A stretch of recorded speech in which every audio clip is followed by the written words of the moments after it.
అపోస్తుల కార్యాలు 8వ అధ్యాయం 14వ వచనం నుంచి 8:14. సమరయ వారు దేవుని వాక్యము అంగీకరించిరని యెరూషలేములోని అపోస్తలులు విని పేతురును యోహానును వారి యొద్దకు పంపిరి. దేవుని వాక్యాన్ని అంగీకరించిండ్రు. అర్థమవుతుందా? దానికన్నా ముందు దేవుని వాక్యం వాళ్ళు అంగీకరించలే. చాలామంది కొత్తగా ఇక్కడికి వచ్చిండ్రు. దేవుడే మీకు తెలియదు. దేవుడు తెలియదు కాబట్టి దేవుని వాక్యం కూడా తెలియదు. చాలామంది దగ్గర దేవుని వాక్యం లేదు, అసలు తెలియదు. అట్లనే మన లెక్క చాలామంది 2000 సంవత్సరాల కింద కూడా సమరయపట్నం అని అంటే వాళ్ళు అంటరానోళ్ళ లెక్క చూస్తుండే వాళ్ళని. అసలు వాళ్ళని మన దగ్గరికి రావద్దు అనే ఒక స్వభావము ఉంటుండే అంటరానోళ్ళ లెక్క. ఇప్పుడు చదువు. వీరు వచ్చి వారు పరిశుద్ధాత్మను పొందవలెనని వారి కొరకు ప్రార్థన చేసిరి. అంతకు ముందు వారిలో ఎవరి మీదను ఆయన దిగియుండలేదు. ఎప్పుడు పరిశుద్ధాత్మ ఎప్పుడు వస్తాడు? నువ్వు వాక్యాన్ని అంగీకరించి వాక్యాన్ని నేను చెప్తా ఉన్నా మీరు విన్న తర్వాత అప్పుడు పరిశుద్ధాత్మ దేవుడు రావడం స్టార్ట్ అవుతాడు. అర్థమైందా? అక్కడ కూడా వాళ్ళు అంటరానోళ్ళు, వాళ్ళు అసలు దేవుడు అంటే తెలియనోళ్ళు, వాళ్ళ మీదికి రండి అని వారు ప్రభువైన యేసునామమును బాప్తిస్మము మాత్రము పొంది ఉండిరి. అప్పుడు పేతురును యోహానును వారి మీద చేతులుంచగా వారు పరిశుద్ధాత్మను పొందిరి. వారు అప్పటి వరకు పరిశుద్ధాత్మ ఉన్నాడా వాళ్ళలో? నీటిలో బాప్తిజం తీసుకున్నారా? యేసుప్రభు నమ్ముకున్నారా? నమ్ముకున్నారు. వాక్యం విన్నారు, వాళ్ళు వాక్యము విన్నారు, యేసుప్రభు నమ్ముకున్నారు. కానీ పరిశుద్ధాత్మ వచ్చిందా? పరిశుద్ధాత్మ దేవుడు రాలే. పరిశుద్ధాత్మ దేవుడు రావాలనంటే ఫస్ట్ చాలా దేవునిలో ప్రార్థన, దేవునిలో ఉపవాసము, దేవునిలో వాక్యం అంతా తెలిసి ఉండి చాలా జాగ్రత్తగా ఉండండి. పరిశుద్ధాత్మ గిట్లనే వస్తుంది, దైవమాత్మ కూడా గిట్లనే వస్తుంది. ఆత్మీయంగా నీకు ఎవరైతే నడిపిస్తున్నారో వాళ్ళ దగ్గర పోయి మీరు ప్రార్థన చేయించుకోవాలి. ఎవరిని పడితే వాళ్ళు చేసుకుంటే మళ్ళీ ప్రాబ్లం అవుతుంది. జాగ్రత్తగా చేతులు పెట్టుకోనియకండి. ఎవరి దగ్గర పోయి ప్రేయర్ చేయరని చెప్పి చేతులు పెట్టనీయకండి, ప్రాబ్లమ్స్ అవుతాయి. సో ఇక్కడ వాక్యం అంగీకరించిండ్రు. వాక్యం అంగీకరించిన తర్వాత చెయ్యి పెడితే పరిశుద్ధాత్మ దేవుడు. ఎందుకు? వీళ్ళు జెరూసలేం నుంచి సమరియా మస్తు దూరం, జెరూసలేం నుంచి పోయినరు ప్రేయర్ చేయని కాడికి. అభిషక్తులు, దేవుని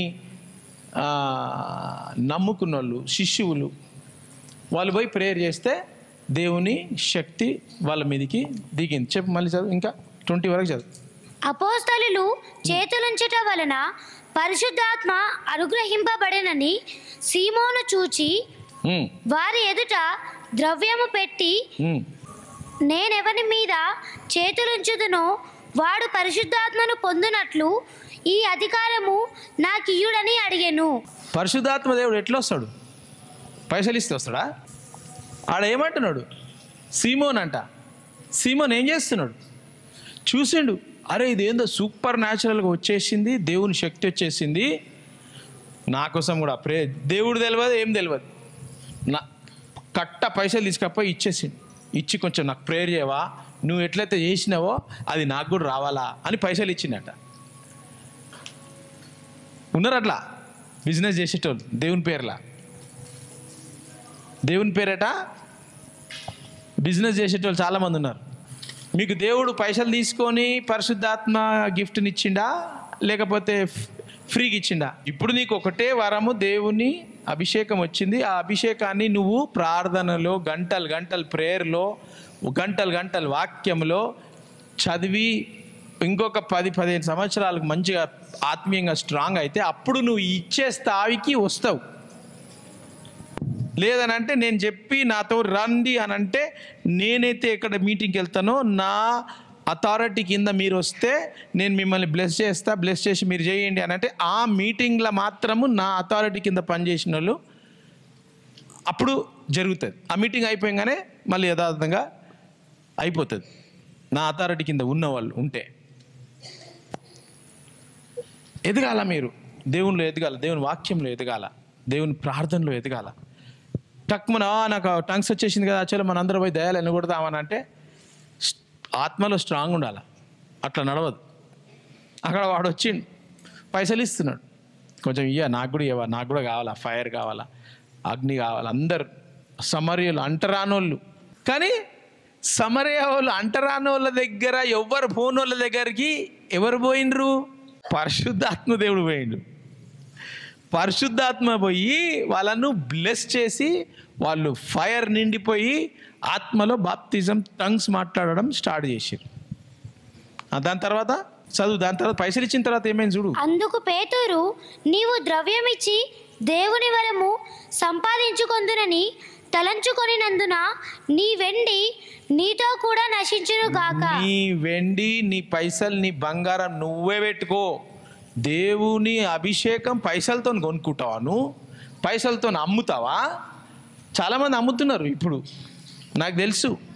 కానీ దేవుడు అమ్మమన్నాడా? నీ ద్రవ్యము, నీ వెండి నీతోనే పెట్టుకో. తర్వాత నీ వెండి నీతో కూడా నశించునుగాక. నీ హృదయము దేవుని ఎదుట సరి అయినది కాదు గనుక. దేవుని దగ్గర నీ హార్ట్ వేస్ట్ ఉన్నది, దరిద్రంగా ఉన్నది, పాపం ఉన్నది. దేవుని దగ్గర నువ్వు కరెక్ట్ ఇంటెన్షన్స్ లేవు నీకు. కనుక ఈ కార్యమందు నీకు పాలు పంపులు లేవు. నెక్స్ట్ కాబట్టి ఈ చెడుతనమును మానుకొని మారు మనస్సు నొంది ప్రభువును వేడుకొనుము. ఏందంటే అది మంచితనమా చెడుతనమా? చెడుతనం. పైసలు ఇచ్చి దేవుని కాడికి పోయి దేవుని విషయాలు తీసుకోవడం చెడుతనం. ఆ చెడుతనాన్ని మానుకోవాలా. దాని తర్వాత ఏమైంది? ఒకవేళ నీ హృదయాలోచన క్షమింపబడవచ్చును, నీవు ఘోర దుష్టత్వములోను దుర్నీతి బంధకములోను ఉన్నట్టు నాకు కనబడుచున్నదని చెప్పాను. అందుకు సీమోను, మీరు చెప్పిన వాటిలో ఏదియూ నా మీదికి రాకుండా మీరే నా కొరకు ప్రభువును వేడుకొనుడని చెప్పాను. హల్లెలూయా.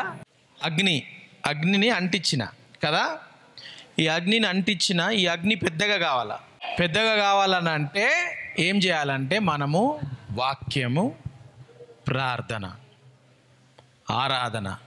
అర్థమవుతుందా?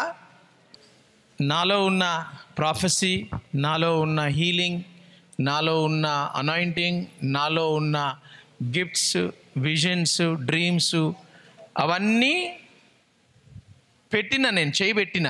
కానీ అవన్నీ మీలో యాక్టివేట్ కావాలని అంటే మీరు దేవునిలో ఎదగాల. ఎదిగితే అవి యాక్టివేట్ అవుతాయి, లేవనంటే యాక్టివేట్ కావు. అట్లనే ఉంటుంది. క్యాండిల్ ఉంటుంది కదా, క్యాండిల్తో మన డిన్నర్ ఉండొచ్చా? దాని కింద పెడితే, డబ్బా కింద పెడితే చాలా పెద్ద మంట కావాలి కదా. ఇప్పుడు మీకు క్యాండిల్ వచ్చింది, నేనేం చేసిన ఆ క్యాండిల్ని మీరు పెద్ద క్యాండిల్ చేసుకోవాలి, పెద్ద మంట చేసుకోవాలి. అబ్రాహాంకి బ్లెస్సింగ్ ఎన్ని సంవత్సరాల తర్వాత వచ్చింది?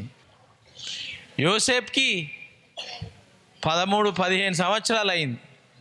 దావీదుకు మస్తు సంవత్సరాలు. ఎస్తేర్ రాణి మస్తు సంవత్సరాలు అయింది. అర్థమైందా? మీరు కూడా కష్టపడి దేవునిలో పెరుగుతూ ఉంటే, దేవుణ్ణి ఎక్కువ తెలుసుకొని దేవుని గురించి ఎక్కువ మీరు వాక్యం వింటూ ఉంటే ఈ గిఫ్ట్స్ యాక్టివేట్ అవుతాయి. ఆ గిఫ్ట్స్ యాక్టివేట్ అయినప్పుడు శిష్యులు ఏం చేస్తారు? పైసలు తీసుకొని ఇస్తున్నారు అందరికీ. నువ్వు ప్రేయర్ చేస్తే ఆటోమేటిక్ వచ్చి నీ ముందు పడేస్తారు. కానీ నువ్వేం చేస్తావు? నాకెందుకు రాబాయి, పెట్టేసాను అంటావు. నువ్వు దాన్ని పట్టించుకోవు. ఎందుకు పట్టించుకోవు అంటే దేవుడు అంటే నీకు అంత ప్రేమ అయిపోతుంది. బంగారం, వెండి, గిండి ఏమంటున్నాడా పేతురు? తీసుకోవచ్చు కదా పైసలు. వెండి తీసుకోలేరా? పేతురు మంచి ఆఫరింగ్ వచ్చింది రాబాయ్, మస్తు ఆఫరింగ్ వచ్చింది, మస్తు కరోడ్పతి వచ్చింది మా చర్చికి, ఈ బంగారు బాత్ వచ్చింది, బంగారు బాతుని ఎలగొట్టేస్తే మళ్ళీ మనకు పైసలు రావు అని చాలామంది పెట్టుకుంటారు బంగారు బాతులని. పెట్టుకొని అరే ఎమ్మెల్యే కదా అని మెసేజ్ ఇయ్యరు అని చెప్పి మెసేజ్ ఇస్తారు ఎమ్మెల్యేకి స్టేజ్ మీద. ఎమ్మెల్యేకి మెసేజ్, ఆఫీసర్కి మెసేజ్, గెస్టెడ్ ఆఫీసర్ రాగానే వాళ్ళకి మెసేజ్. ఏమైనా ఉందా వాళ్ళ బుర్రల, ఆత్మల వాక్యం ఉందా వాళ్ళకు? బంగారు బాత్ అది, బంగారు బాతే అంతే. దానికి ఒంట్లీ గుడ్ల బంగారం వెనకే తెలుసు, వాక్యం తెలియదు, ప్రార్థన తెలియదు, ఆ హోలీ స్పిరిట్ తెలియదు, ఏం తెలియదు. మనం ఏం చేస్తున్నాం? రాగానే అమ్మ పెద్ద మినిస్టర్ వచ్చిండు, పెద్ద ఆఫీసర్ వచ్చిండు, సార్ మీరు వాక్యం పంచుకోండి సార్ అని మైక్ ఇస్తున్నాం. ఏం పంచుకుంటారు వాక్యం? ఆయన ఉన్న దయ్యాలన్నీ అందరికి పోతాయి. ఆయన మాటలు మాట్లాడుతూ ఉంటే అందరిలో పోతూ ఉంటాయి. అందుకే కొత్త వాళ్ళకి ఎప్పుడు మైకి ఇవ్వద్దు. మీ సంఘాలలో, మీ చర్చిలలో, అక్కడిక్కడ దేవునిలో స్ట్రాంగ్గా ఉన్న వాళ్ళు, వాక్యం తెలిసిన వాళ్ళు, మెమరీ వర్క్ తెలిసిన వాళ్ళు, ఆరాధన చేసేటోళ్ళు, వాళ్ళ ప్రవర్తన, వాళ్ళ లైఫ్ స్టైల్, వాళ్ళ జీవితంలోకి వెళ్ళి ఏ ఫలం వస్తుంది, వాళ్ళ పిల్లలు ఎట్లున్నారు, వాళ్ళ మమ్మీ ఎట్లుంది, వాళ్ళ డాడీ ఎట్లున్నాడు, అవన్నీ చూసి మనము చర్చిలో స్టేజ్ మీదకి వెల్కమ్ చేయాలి. లేకపోతే వెల్కమ్ చేయొద్దు. ఇంకొక ఇట్లా అయిపోతుంది. పైసలు ఇస్తారు, పైసలు ఇచ్చి పాస్టర్ని కొనుక్కుంటారు, పైసలు ఇచ్చి పాస్టర్ని కొనుక్కుంటారు. ఇక కథం, పాస్టర్ ఇక వాళ్ళ కాళ్ళ కింద ఉండాలి ఎప్పుడు. శిష్యులు ఏం చేస్తారు? నీ ఆ బంగారం వద్దు, నీ వెండి వద్దు, నీ పైసలు వద్దు, చల్ పెట్టుకోపో, నీ హృదయం దరిద్రంగా ఉన్నది, నువ్వు దరిద్రం ఘోరమునివి, నువ్వు పైసలు తీసుకొని వచ్చి మా దగ్గరికి వస్తావా, గెట్ అవుట్ అన్నారు. నన్ను పిలుస్తారు చాలామంది, పెద్ద పెద్దోళ్ళు పిలుస్తారు, నమస్తే అన్న అంట. ఫోన్ నిన్న కూడా కానీ పెద్ద ఆయన ఫోన్ చేసిండు, ఎత్తలే ఫోన్.